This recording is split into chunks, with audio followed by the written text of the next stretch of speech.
के इंस्ट्रक्टर भी आए थे। मुरीद कमांड पोस्ट पे जब हमारी एयरफोर्स ने हमला किया तो तुर्की के अफसर मारे गए उधर।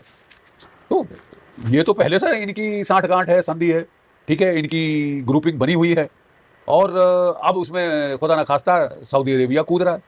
सऊदी अरेबिया लड़ तो नहीं सकता, लेकिन पैसे बहुत हैं, जरूरत से ज्यादा शायद, तभी चुलबुली हो रही। तुर्की पाकिस्तान पहले से साठगांठ, सुन्नी ग्रुपिंग। अगर सऊदी अरेबिया की बात करें तो मुझे लगता है सबसे ज्यादा जरूरत ही सऊदी अरेबिया को थी इस चीज की, क्योंकि देखो अभी तक था कि बढ़िया हम तो अमेरिकन के साथ हैं, अमेरिका हमें प्रोटेक्ट करके रखेगा, ठीक है, हमने तो बढ़िया ईरान को भी साइडलाइन कर दिया, ठीक है, और अपना तेल बेच रहे हैं इंटरनेशनल मार्केट में।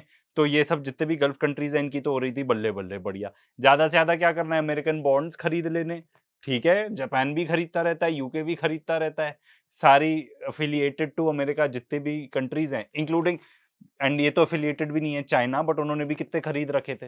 अब तो चाइना बेच रहा है धीरे धीरे करके, एग्जिट मार रहा है।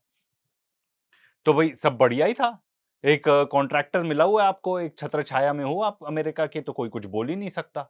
तो जो आपका सबसे बड़ा कंसर्न रहता है एज अ कंट्री कि भाई सिक्योरिटी रहनी चाहिए हमारे पास, तो उनको अमेरिकन सिक्योरिटी मिलती थी, अब वो है नहीं, तो they are trying to hedge. America तो भाई अब क्लियर हो गया ना इस उससे कि अपनी अपनी खुद की रक्षा नहीं कर सकता, अपने बेसिस की रक्षा नहीं कर सकता। अमेरिका को तो कोई जाके अटैक करेगा नहीं, इतनी दूर है।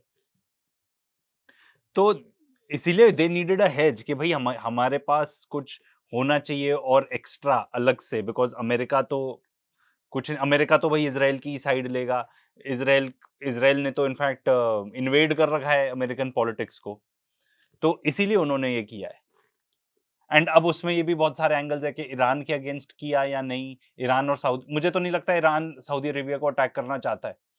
ईरान तो अब सऊदी अरेबिया को बस ये बोल रहा है, भैया वो दिन गए कि अमेरिका तुमको प्रोटेक्ट करेगा, हम इकट्ठे रीजन में रहते हैं, तुम हमारे पड़ोसी हो, इकट्ठे एक दूसरे के साथ अच्छा बिहेवियर रखो, और हम भी इंटरनेशनल मार्केट्स में एंटर करके अब अपना ऑयल बेचेंगे।